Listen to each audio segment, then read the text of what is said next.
नमस्कार दोस्तों, स्वागत है आप सभी का टीचिंग बाय एमडी क्लासेस की यूट्यूब चैनल पे। कैसे हैं आप सभी?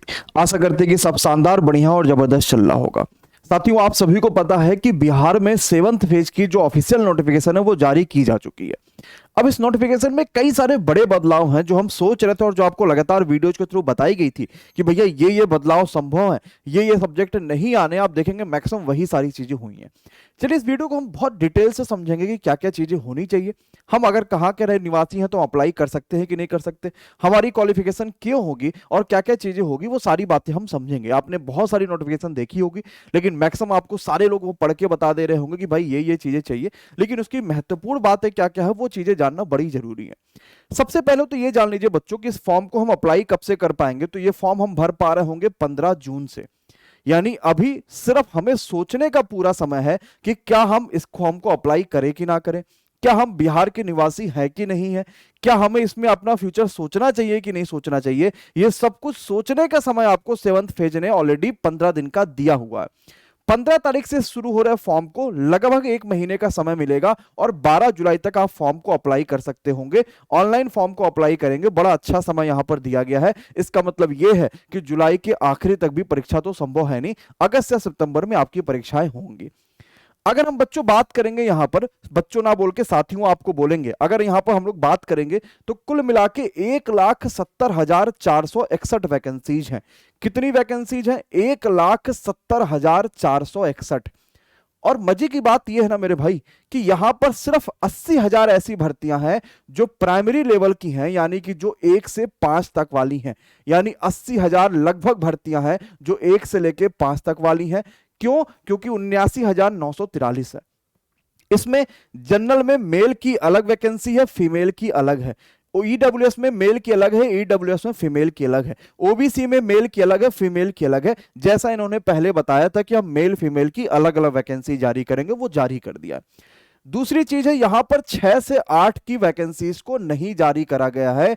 पहले ही आयोग ने इस बात को बता दिया था कि हम 6 से 8 प्रमोट करेंगे, वहां पर वैकेंसीज नहीं जारी करेंगे। तो 6 से 8 वैकेंसीज नहीं जारी हैं।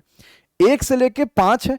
इसके बाद हमारे पास दूसरी वैकेंसी 9 से 10 वालों के लिए है, जहां पर कुल 32,916, यानी अगर मैं इसको बोलूंगा तो लगभग 33,000 जो वैकेंसीज हैं वो आपके पास यहां देख सकते हैं कि 9 और 10 वालों के लिए है। ये 33,000 भर्तियां 9 और 10 वालों के लिए है।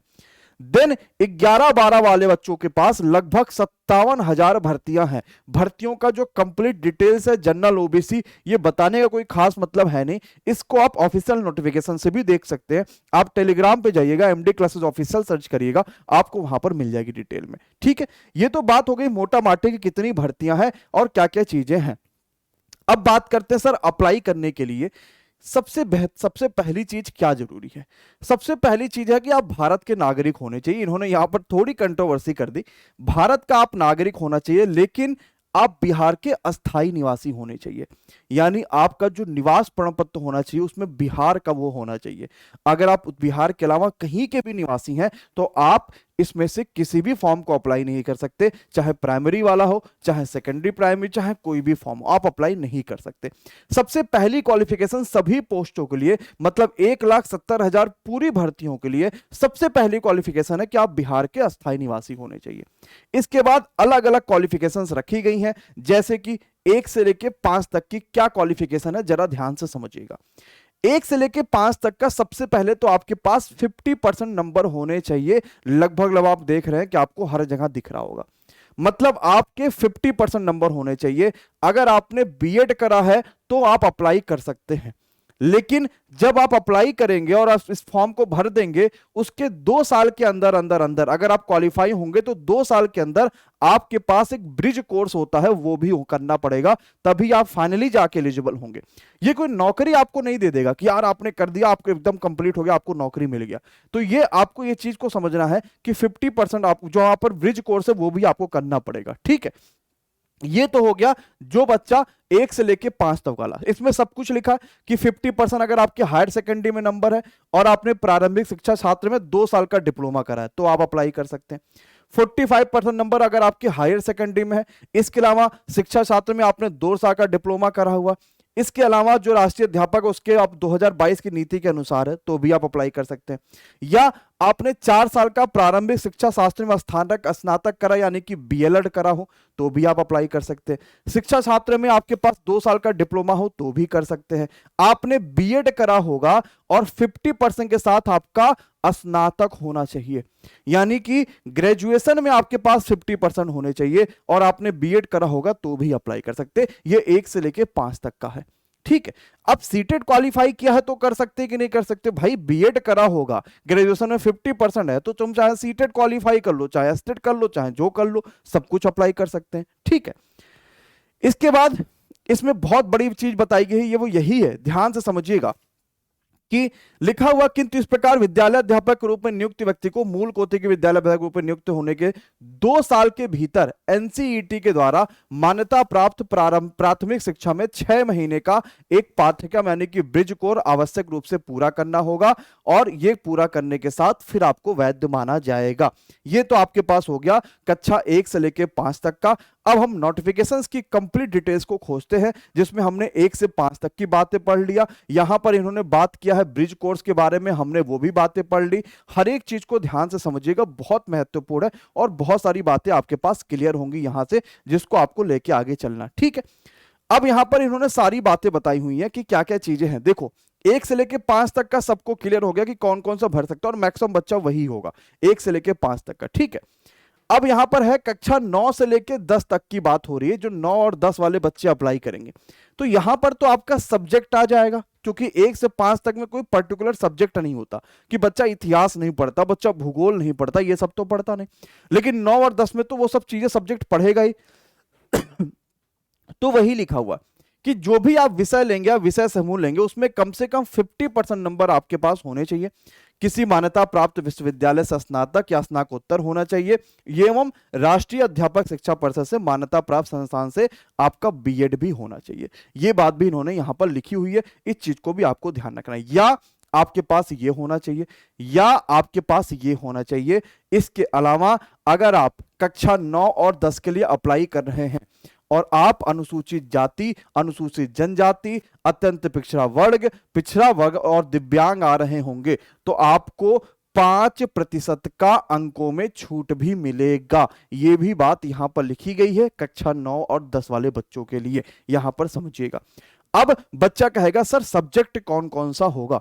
तो अगर 9 और 10 में आप अप्लाई कर रहे हैं तो गणित सब्जेक्ट है, विज्ञान आपके पास सब्जेक्ट है, सामाजिक विज्ञान आपके पास सब्जेक्ट है, देन इसके बाद भाषा संबंधित विषय है, ये आपके पास 9 और 10 वाला हो गया। इसी तरीके से 11 और 12 के लिए भी, क्योंकि यहां पर भी सब्जेक्ट होगा, तो यहां पर भी आपके पास क्या क्या क्वालिफिकेशन होनी चाहिए कि 11 और 12 में आप अप्लाई कर सकते हैं, ये आपको बताया गया। बीएड या एमएड तक भी यहां पर बात करी गई है। अब 11 से 12 में क्या क्या सब्जेक्ट है, तो ये आपके पास सब्जेक्ट होगा। आपका पोस्ट ग्रेजुएशन इस सब्जेक्ट में होना चाहिए। अगर आपको बायोलॉजी लेना है तो आपका जो पोस्ट ग्रेजुएशन है वो बायोलॉजी, बॉटनी, जूलॉजी इन सब में जरूर होना चाहिए, ठीक है। ये बात समझ गए। 11 और 12 में कंप्यूटर विज्ञान को लेके भी इन्होंने डिटेल एक दे रखा, आपको कंप्यूटर विज्ञान के भी मामले यहां पर पढ़ने पड़ेंगे और वो भी आपके पास यहां पर कंप्लीट नॉलेज होना चाहिए। तो ये सब कुछ तो आपके पास हो गया कि जो आपको समझना था और जो आपको यहां पर करना था, ठीक है। अब आते हैं हम सीधे बात करते हैं सर परीक्षा हमारे पास कैसी होगी और परीक्षा में हम कैसे करेंगे, है ना। अब यहां पर समझो, एक एग्जाम्पल दिया गया बड़ा शानदार सा है। कहा गया कि 1 से लेकर 5 तक का ऐसे उम्मीदवार जिनके पास शैक्षणिक योग्यता हो, कोई दिक्कत की बात नहीं, जिनके पास शैक्षणिक योग्यता हो और सीटेट पेपर 1 में उत्तीर्ण हो परंतु प्रशैक्षणिक योग्यता संबंधित पाठ्यक्रम के अंतिम वर्ष में हो, वो आवेदन दे सकेंगे। मतलब आप अंतिम वर्ष में होंगे तब आवेदन आप दे पाएंगे, लेकिन आपका जो पेपर है वो 31 अगस्त 2023 से पहले हो जाए। अगर आप अपने अंतिम वर्ष में हैं, जो भी क्वालिफिकेशन आपके पास है, एज एग्जांपल बीएड को मान लेते हैं, लेकिन उसके बावजूद आपका जो यहां पर पेपर होना चाहिए वो 31 अगस्त से पहले हो जाना चाहिए। अगर 31 अगस्त से पहले आपका पेपर हो गया तभी आप यहां पर अप्लाई कर पाएंगे, नहीं तो आप अप्लाई नहीं कर पाएंगे। इस चीज को समझिएगा। अब बात कर लीजिए एज के बारे में, जो बहुत महत्वपूर्ण है, हर बच्चे को ध्यान में रखने की एज क्या है। सबसे पहले तो एज जो मानी जा रही है वो 1/8/2023 से मानी जा रही है। और अगर प्राथमिक विद्यालय है तो आपकी मिनिमम एज 21 साल होनी, 18 साल होनी चाहिए अगर आप प्राथमिक है। और बाकी सभी के लिए आपकी एज 21 साल होनी चाहिए। यानी अगर आप प्राइमरी स्कूल के लिए अप्लाई करेंगे 1 से लेके 5 तक के, तो 18 साल आपकी मिनिमम एज होनी चाहिए। कब से देखा जा रहा? 1/8/2023 से। अदर बाकी सबके लिए आपके पास 21 साल होना चाहिए। सेम वही मैक्सिमम आयु जो है वो 37 साल होनी चाहिए, बाकी सबके लिए 42 साल होनी चाहिए। फीमेल की अलग से यहां पर आयु जो है वो बताया गया है। ठीक है, चलो अगले पे आ जाओ। आयु सीमा में छूट क्या मिलेगी? बाकी अलग अलग कैटेगरी के हिसाब से छूट मिलती है, उसमें कोई दिक्कत नहीं, वो आपको अच्छे से पता है। अब ये रहा आपका सिलेबस, जो आपको थोड़ा ध्यान से समझना पड़ेगा। ये कक्षा 1 से लेके 5 तक का हमने सिलेबस खोल रखा है, और यहां पर समझिएगा कि चयन प्रक्रिया क्या है और कैसे कैसे हम चीजें लेकर चलेंगे। ठीक है, बहुत ध्यान से समझिएगा, हर एक चीज बहुत महत्वपूर्ण है और बहुत गड़बड़ भी यहां पर बच्चे लगातार करेंगे। एक तो लेके ये है कि प्राथमिक और उच्च माध्यमिक विद्यालय हैं, जो भी बच्चे इसके लिए अप्लाई कर रहे होंगे, उनका सबसे पहला जो पेपर होगा वो 100 क्वेश्चन होगा, 100 नंबर का, 2 घंटे का पेपर होगा। 2 पार्ट में परीक्षा होगी, जिसमें पहले पार्ट में 25 क्वेश्चन, दूसरे में 75। पहला पार्ट आपका अंग्रेजी का होगा और दूसरा आपका विषय विशेष का होगा, जो भी आपने लिया होगा। इसमें आपको मिला के कम से कम 30% नंबर लाना जरूरी है, लेकिन सबसे बड़ी बात यह है कि नेगेटिव मार्किंग नहीं है। 30% जो नंबर आपको लाना जरूरी है वो सिर्फ एक कहने की बात है, लेकिन फाइनली एक मेरिट वगैरह बनाई जाएगी। तो आप ये मत सोचिएगा कि मैं 30% लाऊंगा और मामला एकदम क्लियर हो जाएगा। प्राइमरी स्कूल में उसके बाद जो पेपर होगा वो क्या होगा? वो होगा आपका प्राथमिक गणित। इसमें देखो, सिर्फ सबसे बड़े बच्चे जो नाराज है वो इस वजह से भी हैं कि सिलेबस नहीं बताया गया। इसमें सब्जेक्ट बताया गया कि प्राइमरी में ये सब्जेक्ट पढ़ लो, इसमें ये सब्जेक्ट पढ़ लो, सिलेबस नहीं बताया गया। तो प्राइमरी वाले बच्चों के गणित, मानसिक क्षमता परीक्षा यानी रीजनिंग, सामान्य जागरूकता, सामान्य विज्ञान, सामाजिक विज्ञान, भारतीय राष्ट्रीय आंदोलन, भूगोल और पर्यावरण वगैरह शामिल है, और सब कुछ SCERT के सिलेबस के हिसाब से होना चाहिए।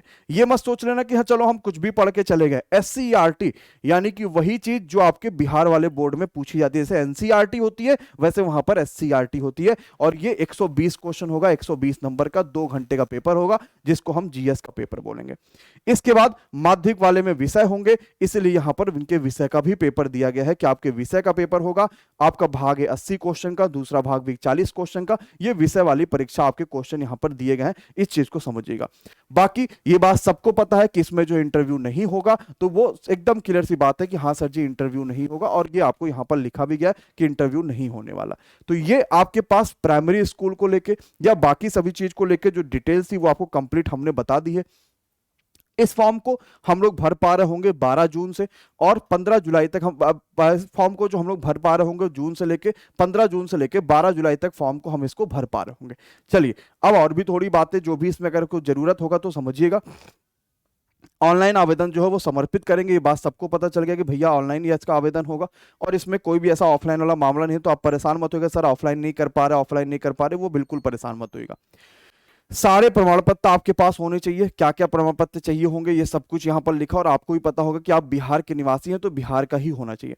EWS प्रमाण पत्र होंगे, लेकिन यहाँ पर एक चीज ये भी समझिएगा कि निवास प्रमाण पत्र आवेदन करने की अंतिम तिथि 12 जुलाई होनी चाहिए। यानी जिस दिन तक फॉर्म भरेंगे उसी दिन के पहले तक के आपके पास सभी सर्टिफिकेट बने होने चाहिए। यानी आपके सर्टिफिकेट 12 जुलाई 2023 या उससे पहले बने होने चाहिए, चाहे EWS हो, चाहे आप OBC हो, चाहे आपके पास कोई अदर प्रमाण पत्र चाहिए होगा, तो सब के सब 12 जुलाई से पहले के होने चाहिए, उसके बाद के प्रमाण पत्र नहीं होने चाहिए। फीस कितना लगेगा? तो आपको प्रत्येक पद के लिए बायोमेट्रिक फीस आपको 200 रुपए देनी होगी, और अलग अलग अगर आप देना चाह रहे हैं तो जनरल वाले 750, OBC SC ST वाले सब लोग 200 रुपए यहां पर दे रहे होंगे। तो ये आपके पास फीस होगी। 15 जून से अप्लाई करना शुरू हो जाएंगे, 12 जुलाई तक फॉर्म को भर पाएंगे। ये कंप्लीट डिटेल रही थी, जिसकी PDF हम आपको टेलीग्राम पे दे देंगे, और इसको एक बार आप लोग खुद, क्योंकि 15 दिन का पर्याप्त समय है, तो एक बार खुद पढ़िएगा। कहीं कुछ भी नहीं समझ में आएगा तो वीडियोज के नीचे कमेंट करके पूछ लीजिएगा, ताकि जब मैं अगली वीडियो लेकर आऊं तो आपको हर एक डिटेल्स के बारे में बता दूं। फिलहाल मेरी थोड़ी सी नाराजगी ये है कि इनको अदर लोगों के लिए भी खोलना चाहिए था, लेकिन बिहार जैसा पहला करते आया था वैसे ही वो चीजें लेकर चलना, थोड़ी सी नाराजगी है, लेकिन फिर भी ठीक है, इन्होंने सारी चीजें एकदम डिटेल और सही तरीके से कराई है। ठीक है, बस सिलेबस नहीं दिया, हो सकता वो कुछ और भी जारी कर दे, लेकिन अभी तक फिलहाल यही है। तैयार रहिएगा सभी लोग, 15 तारीख से आपके फॉर्म भरना शुरुआत हो रहा है। Thank you so much. Channel पर नए हैं तो सब्सक्राइब कर लीजिएगा, वीडियो अपने दोस्तों के साथ शेयर कर दीजिएगा। धन्यवाद।